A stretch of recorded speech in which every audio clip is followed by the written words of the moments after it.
আজ সকালে পূর্ব মেদিনীপুরের খেজুরিতে বন্ধের সমর্থনে মিছিল করে বিকেলে কসবাকাণ্ডের প্রতিবাদে কন্যা সুরক্ষা যাত্রায় সলপে অংশ নেয় শুভেন্দু অধিকারী। সেখানে মিছিলের পর শুভেন্দুর বক্তৃতা দেওয়ার সময় হঠাৎই সেই জমায়েতের সামনে অ্যাম্বুলেন্স চলে আসে। দেখতে পান রাজ্যের বিরোধী দলনেতা। তারপর কি হলো আপনারা নিজেরাই দেখে নিন।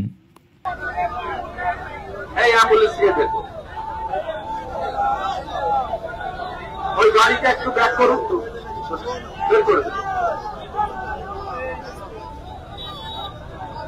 হয়ে যাবে, এটাকে বের করুন না।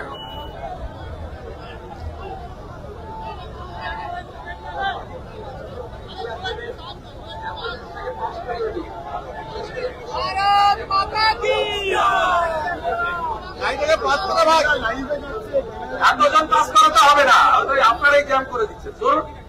সবাই রাস্তা, গাড়িটা সামনে থেকে সরে যান, এই গাড়িটা ব্যাক করুন, ব্যাক করুন।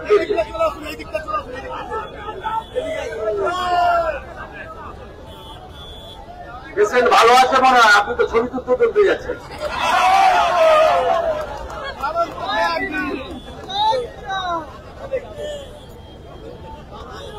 গেরুয়া ঝান্ডা রাখলে সবাই সুস্থ হয়ে যাবে। আমি বিবেকানন্দের প্রতীক, ত্যাগের প্রতীক। অর্থাৎ গেরুয়া দেখলে যে কোনো লোকই তার মধ্যে আলাদা শিহরণ কাজ করে।